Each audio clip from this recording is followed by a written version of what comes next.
Testing. 1, 2, 3. Is the red light on?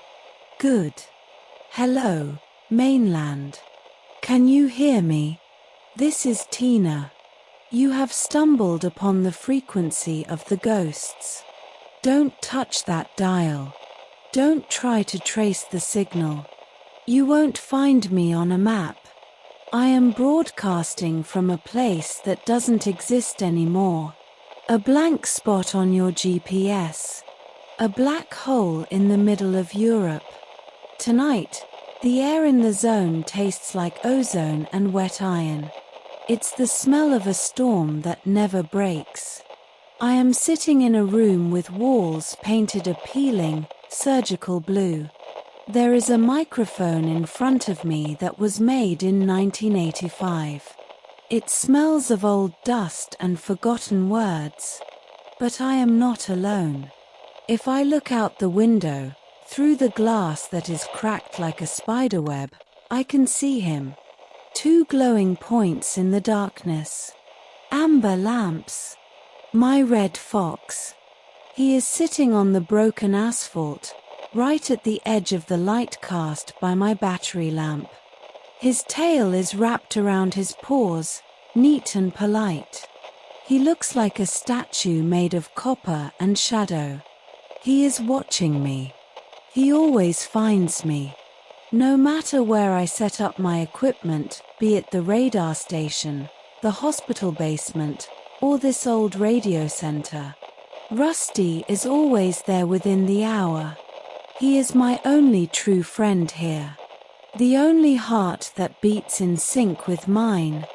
But notice where he sits. Outside. Always outside. I have tried to coax him in.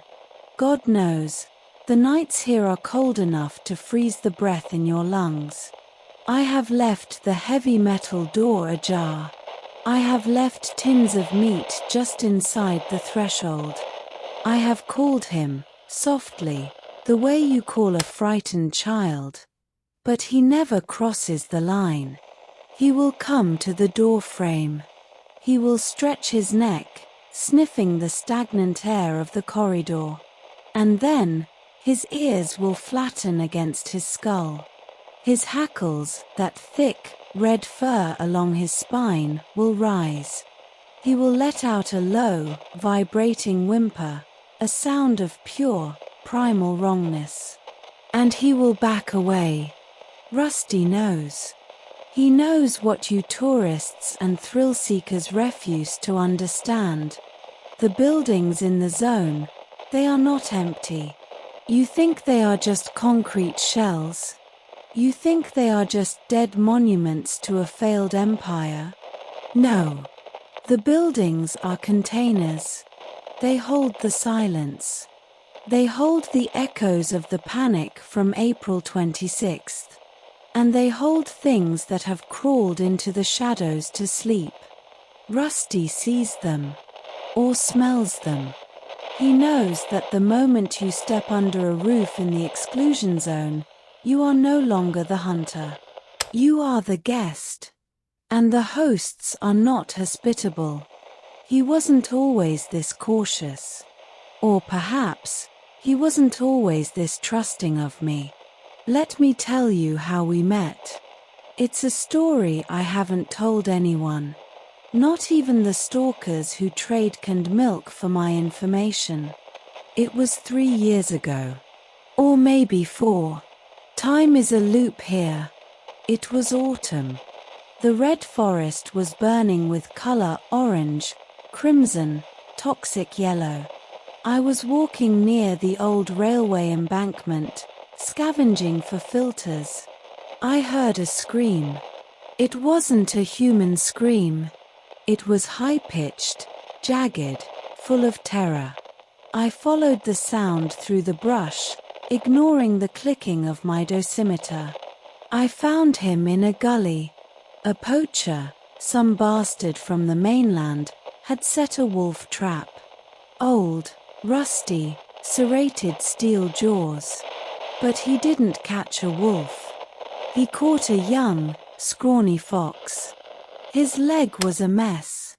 Blood was matting his beautiful fur, turning it black. He was thrashing, biting at the metal, breaking his own teeth in panic. When he saw me, he froze. He didn't growl.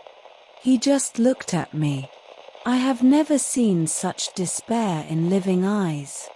He was waiting for me to finish him off. That's the law of nature, isn't it? The weak are eaten. But I am not nature. I am an anomaly.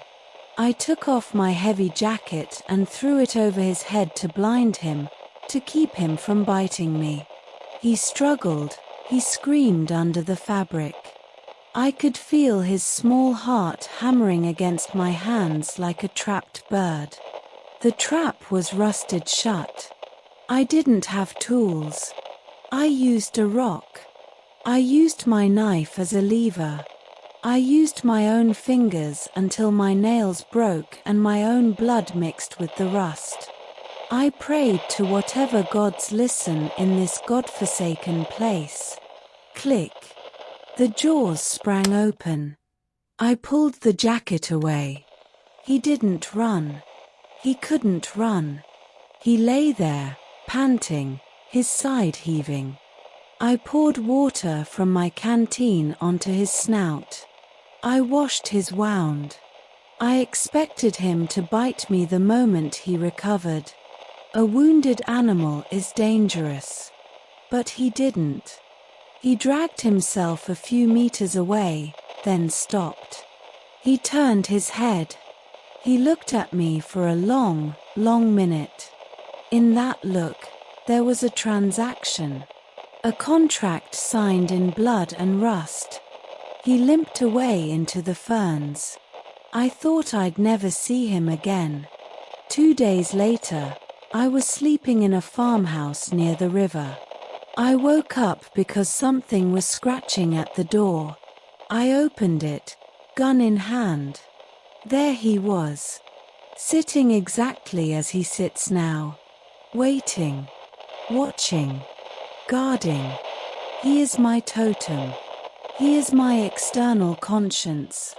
If Rusty refuses to go near a place, I don't go there either. But tonight is different. Tonight, I am inside the radio center. And Rusty is outside, pacing back and forth. He is not just sitting. He is agitated. He is whining at the darkness. He wants me to leave. He knows something is coming. Something that doesn't trigger the traps, something that doesn't leave footprints in the dust. I can feel it too. The air pressure is dropping. My equipment is starting to hum on its own. Listeners, if you are near the perimeter, turn back. If you are in the zone, find a basement and lock the door. Because when the fox is scared, you should be terrified. Let me check the sensors. Wait. Did you hear that? Did you hear that? I am holding my breath. I am trying to make myself as small as possible in this heavy, metal chair. The sound wasn't a footstep. It wasn't a mutant howling in the woods. It was a click. A heavy, mechanical click. Like a massive circuit breaker being thrown. But there has been no electricity here for nearly 40 years. I am looking out the window again. Rusty is gone. My brave, fierce fox has abandoned the perimeter. He didn't run into the forest. He vanished into the thickest bushes, flattening himself against the radioactive moss. He knows better than to be seen when the station wakes up. I told you that buildings in the zone are containers. Now, you will understand what they contain. The air in the room is changing. It feels thick, syrupy. It tastes like copper pennies and battery acid. The hair on my arms is standing straight up. The static electricity is so strong I can hear it crackling against the synthetic fabric of my jacket. My dosimeter is silent. No radiation spike. But my EMF meter, the one that measures electromagnetic fields, is going completely insane. The needle is buried in the red zone. Something is generating a massive magnetic pulse right beneath my feet. I am broadcasting from the second floor of the main control building. Below me are the server rooms. The blue corridors you might have seen in old, classified photographs. Rows and rows of grey metal cabinets. Soviet supercomputers. Dead iron. Or so we thought. Another click. Then another. And then, the hum begins. It is a low, vibrating drone. It doesn't come from the speakers. It comes from the concrete walls. It comes from the floorboards. It vibrates in my teeth and deep in my chest. They used to call the Dugger radar the Russian woodpecker because of the tapping sound it made on radio frequencies across the globe. But this isn't tapping. This is a groan. The sound of a metal giant trying to stretch its rusted limbs. I need to turn off the battery lamp. There. We are in the dark now, listeners. Only the faint, sickly moonlight filtering through the broken windows. Wait. The moonlight isn't the only light. Through the crack in the floorboards, down in the server room, I see a glow.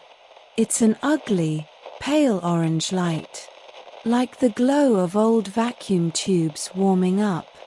I have to look. I know I shouldn't, but I have to. The zone demands witnesses. I am crawling on my stomach toward the open doorway leading to the stairwell. The concrete is freezing. I am looking down the stairs. The blue corridor is lit up. The grey cabinets, the dead computers, their indicator lamps are blinking. Red, green, orange. A chaotic, frantic rhythm. But that is not the terrifying part. The terrifying part is the shadows. The lights on the machines are casting shadows against the peeling blue walls. But there is nothing standing in front of the machines to cast them. I see the silhouette of a man. He is wearing a military uniform. I can see the outline of the peaked cap. He is pacing back and forth in front of the server racks. He stops. He raises an arm, as if pointing at a dial. Then, another shadow joins him. This one is hunched over, holding what looks like a clipboard. They are silent. They have no faces. They are just two-dimensional absences of light, burned into the memory of this room. They are the echoes. The operators who worked here in 1986. The zone has recorded them, like a magnetic tape, and now, the tape is playing back. I watch the pacing officer. He turns his head. He shouldn't be able to see me. He is just a shadow, a memory. But he stops. The other shadow stops, too. They both turn toward the stairwell. Toward me. The hum of the machines grows louder. It is deafening now. A wall of sound that feels like physical pressure against my skull. My nose is bleeding again. A warm drop falls onto my microphone. The shadows are detaching from the wall. They are sliding across the floor, moving toward the base of the stairs. They are not walking. They are gliding, like oil spreading on water. And they are growing larger. Rusty was right. I am the guest. And I have overstayed my welcome. I can't go down the stairs. The front door is that way. I am cut off. I have to go deeper. There is a heavy blast door at the end of this hallway. It leads to the secure communications bunker. If I can get there, I can lock it from the inside. I am picking up the microphone. I am moving. I am running down the dark hallway. The floor is covered in broken glass and scattered punch cards. They crunch under my boots like dead leaves. I can hear them behind me. The shadows don't make footsteps. They make a sound like rushing wind. Like a vacuum sucking the air out of the building. Here is the door. The steel is freezing.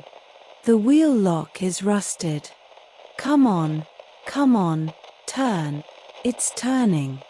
I am pulling the door open. It screeches in protest. I am inside. I am throwing my weight against the door. I am spinning the wheel. Clank. Locked. I am leaning against the cold steel, gasping for air. My heart is beating so fast it hurts. I am safe. The bunker is sealed. But, wait. I thought the bunker was completely dark. Listeners, I am looking at the far corner of the room.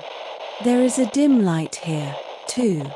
A single, blinking red light on an old console. And somebody. Listeners, I can't breathe. My back is pressed against the cold steel of the blast door. The wheel lock is digging into my spine. I am staring at the chair.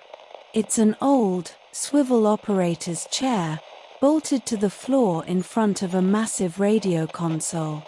The single red light is blinking, casting long, bloody shadows across the room. The chair just squeaked. The figure sitting in it is turning around. Slowly. So slowly it feels like time is freezing. I am gripping my flashlight like a weapon. My hands are shaking.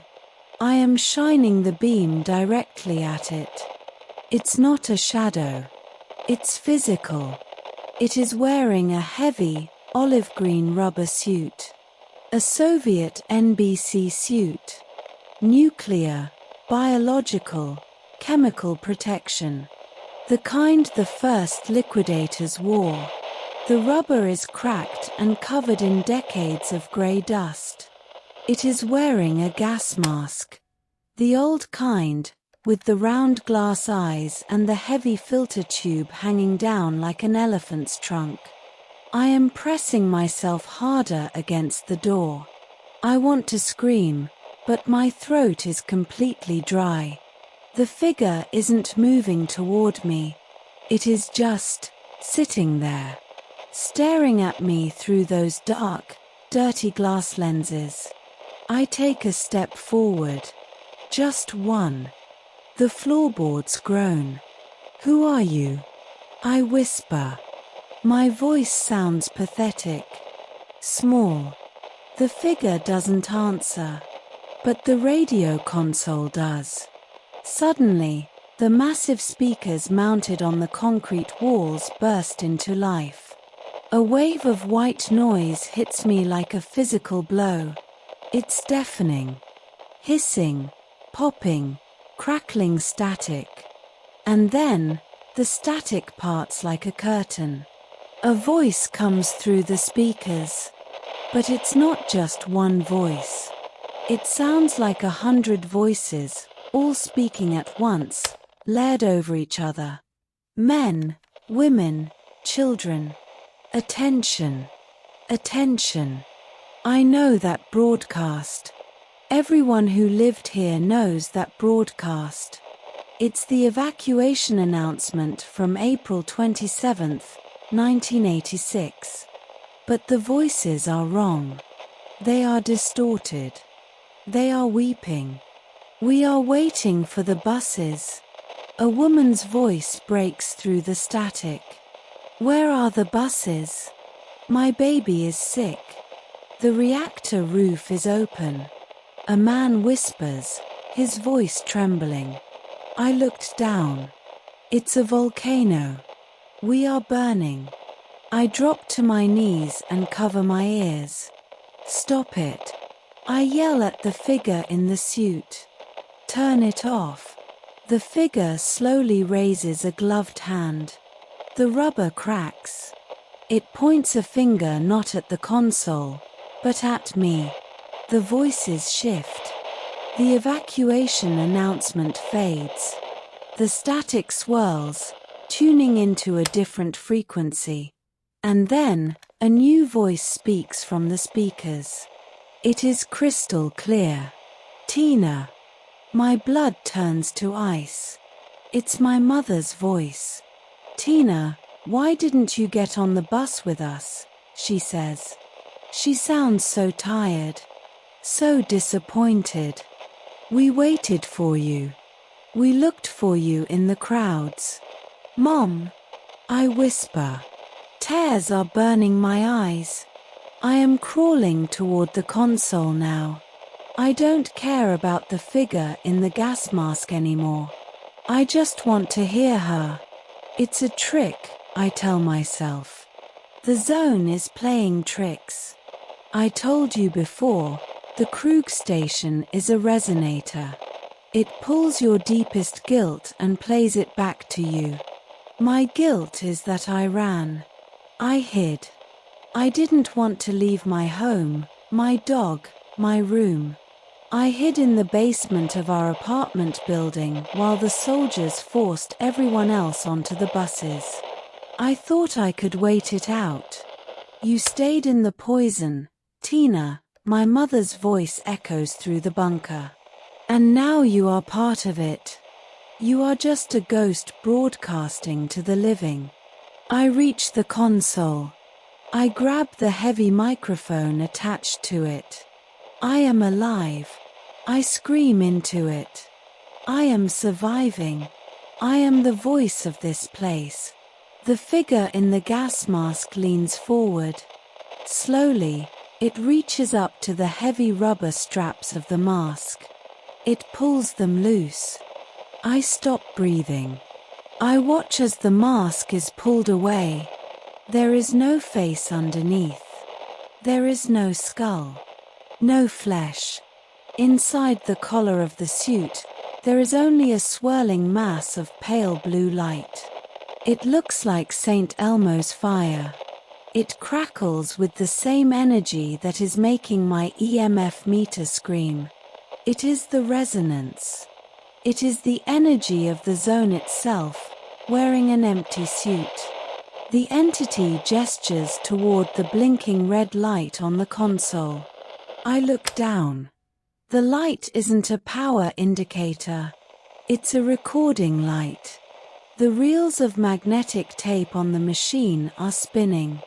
You are not broadcasting to the mainland, Tina, the collective voice from the speakers says. You are broadcasting to us. You are feeding the zone. Every story you tell, every fear you share, makes us stronger. I look at my own radio equipment. The transmitter I brought with me. The wires are dead. They melted hours ago. I haven't been broadcasting to the outside world tonight. I have been talking directly into the nervous system of the zone. Suddenly, a massive boom echoes through the bunker. Something is hitting the steel blast door behind me. Boom. The heavy metal buckles slightly. The shadows from the hallway, the operators, they have found the door. And they want to come in. Boom. The entity in the chair slowly fades, the blue light dissolving into the air, leaving the empty rubber suit to collapse onto the floor like a discarded skin. I am trapped. The door is giving way. And the console is still recording my terror. I have to make a choice. If I smash the console, I destroy the entity's memory bank, but I might destroy the only thing keeping this bunker intact. Listeners, if you can still hear me out there, if my signal is somehow breaking through this nightmare, remember me. The door hinges are screaming. They are coming inside. Boom. The heavy steel door groans. The metal is actually bending inward. The hinges are screaming, shedding decades of rust onto the floor. I am backing away. I am pressed against the massive radio console. The reels of magnetic tape are spinning behind me, humming with that sickly, pale blue light. Open the door, Tina. The voices are not coming from the speakers anymore.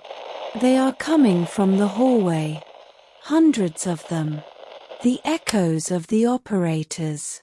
The ghosts of 1986. They are hungry. They want my fear. The zone wants my fear. I look at the empty NBC suit collapsed on the floor. I look at the blinking red recording light. For years, I thought I was a rebel. I thought broadcasting my stories was my way of fighting back, of keeping the memory of this dead place alive. But I was wrong. I wasn't a rebel. I was a battery. Every time I felt terror, every time I whispered a ghost story into the microphone, I was feeding the resonance. I was giving this station the energy it needed to project these nightmares. My trauma was their fuel. Boom. A massive dent appears in the center of the blast door. A crack forms in the concrete around the frame. Dust falls from the ceiling like dirty snow. They are coming through. I reach down. My hand touches the heavy, cast iron fire extinguisher bolted to the wall next to the console. It's painted a faded Soviet red. I pull it loose. It's incredibly heavy, but the adrenaline is rushing through my veins like ice water. I look at the spinning reels. I hear my mother's distorted voice whispering from the static. You stayed in the poison, Tina. You belong to us now. No, I whisper. I raise my voice. I grip the heavy iron cylinder with both hands. No. I scream. I don't belong to you. I am not your voice anymore. I swing the heavy extinguisher with everything I have. Crash. The glass of the dials shatters. The impact sends a shockwave up my arms. Sparks erupt from the console in a fountain of blue and yellow fire. The voices in the speakers turn into a high-pitched, agonizing squeal. I swing again. And again. I am smashing the vacuum tubes. I am crushing the magnetic reels. I am tearing out the wires with the heavy iron bottom of the extinguisher. I am destroying the brain of the Krug station. Stop, the voices scream. It is a chorus of pure agony. The blue light inside the console flashes blindly, and then, with a deafening pop, it dies. Silence. Absolute, heavy, ringing silence. The red recording light flickers once, and goes out. The hum of the machine stops. I drop the extinguisher. I am panting, staring at the ruined metal. The smell of burning rubber and ozone is suffocating. I slowly turn around to face the blast door. The pounding has stopped. The thick steel is horribly dented, but the frame held. The crack in the concrete is still there, but the hallway on the other side is completely quiet. The shadows are gone. Without the console to amplify the energy, the illusion broke. The zone couldn't sustain them without my fear to feed on. I cut the cord. I slide down the cold metal of the door and sit on the floor. I am shaking uncontrollably. I wrap my arms around my knees. I am crying, but for the first time in years, they are not tears of terror. They are tears of relief. I survived. I beat the resonance. But I am still locked in a bunker deep underground. And the air is running out. The destruction of the console triggered a failsafe. I can hear the heavy magnetic locks on the blast door clicking into a permanent lockdown position. The ventilation shafts have snapped shut to prevent a fire from spreading. It's completely dark now. The only light is the weak beam of my flashlight rolling on the floor. I am trapped. I survived the ghosts, only to bury myself alive in their tomb. I close my eyes. I try to slow my breathing. I think about the red forest. I think about the sun rising over the abandoned Ferris wheel. I think about Rusty, my brave, loyal fox. He is up there, somewhere in the cold night, waiting for a girl who will never come out. Suddenly, I hear a sound. It's faint, very faint. Scratch, scratch, scratch. I open my eyes. I grab my flashlight and shine it toward the ceiling. Above the ruined console, there is a small, heavy iron grate. An emergency exhaust vent leading directly to the surface. Scratch, scratch, and then, a low, vibrating whimper. It's Rusty. He didn't run away. He didn't abandon me. When the psychic pressure stopped, he came back. He found the vent on the surface. He is digging at the grating from the outside. Rusty. I yell, my voice hoarse. I'm here. I'm here. I hear a sharp bark echoing down the metal shaft. He hears me. But the grate is bolted shut from the inside. And it's 10 feet above the floor. I look at the ruined console. I look at the heavy metal racks. I have to climb. 10 feet. It might as well be 10 miles. I am looking up at the emergency vent. The beam of my flashlight cuts through the thick, swirling dust. I can see the heavy iron grate. I can hear Rusty scratching frantically from the outside. Dirt and dried leaves are falling through the holes, landing on my face. I have to climb. The air in the bunker is already getting thin. The smell of burnt ozone is making me dizzy. I pull myself onto the shattered remains of the radio console. The broken glass cuts through my gloves, but I don't feel the pain. The adrenaline is still burning in my veins. I step onto the heavy metal server rack. It sways under my weight. The metal groans. Hold on. I whisper to the dead machinery. Just hold on for 1 minute. I reach up. My fingers brush the cold iron of the grate. Rusty hears me. He barks, a sharp, high-pitched sound of encouragement. His paws are digging furiously at the edges of the vent. I grab the bars. I pull myself up. My boots are slipping on the smooth metal of the server rack. I am hanging by my arms. The grate is held in place by 4 massive bolts. But they have been exposed to the zone's damp air for 40 years. They are eaten by rust. I remember the wolf trap. I remember my hands bleeding as I pried the steel jaws open to save the fox. Now, he is on the outside, trying to save me. We are closing the circle. I use my elbow to smash against one of the bolts. Crack. The rust flakes off in a shower of red dust. I hit it again. And again. I am screaming with the effort.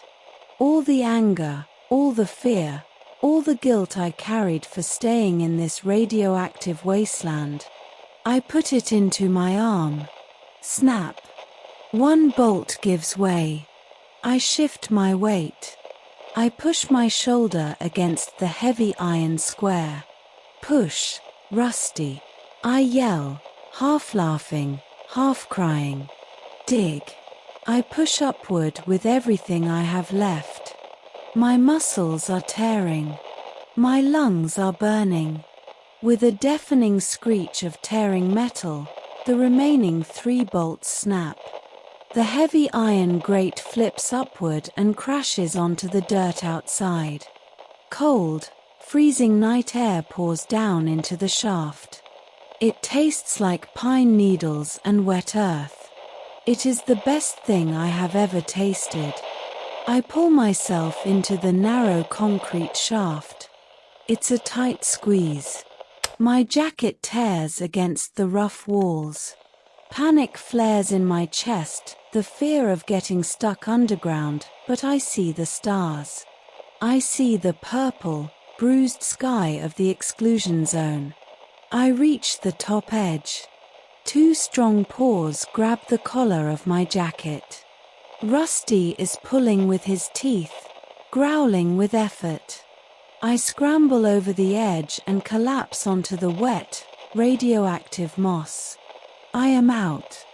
I am lying on my back, looking up at the sky. The heavy, suffocating silence of the bunker is gone. Here, the wind is rustling through the dead trees. Far away, a pack of blind dogs is howling at the moon. It is a beautiful, terrifying, living world. I feel a warm, wet tongue on my cheek. I turn my head. Rusty is sitting right next to me. His amber eyes are glowing in the dark. He sniffs my hands, licking the cuts from the broken glass. I slowly sit up and wrap my arms around his thick, red neck. I bury my face in his fur. He doesn't pull away. He leans into me. We sit there for a long time. The girl and the fox. 2 anomalies who managed to survive the night. I reach into my pocket. My small, portable voice recorder is still there. The battery is almost dead. I press the red button one last time. Testing. 1, 2, 3. Hello, mainland. This is Tina. If you have been listening to this broadcast, if you survived the nightmare of the Krug station with me tonight, I want you to know something. The zone is not a monster. It is a mirror. It shows you exactly what you bring into it. If you bring greed, it will swallow you. If you bring fear, it will amplify it until your mind breaks. But if you face your ghosts, if you stop running from the shadows, the zone will let you live. It might even let you heal. I am turning off my main transmitter tonight. I am done broadcasting horror stories. I am done feeding the resonance. Tomorrow, I will pack my gear. Rusty and I are going further north, deep into the swamps, where the tourists never go, where the ruins are swallowed by green life. There are no ghosts there, only the quiet breathing of the earth taking its territory back. You won't hear me on this frequency anymore. The broadcast is over. But if you ever walk through the red forest, and you see a flash of red fur darting between the trees, know that I am out here, watching. Be safe on the mainland, listeners. And never forget to leave a tin of meat at the threshold. Tina, signing off. Click.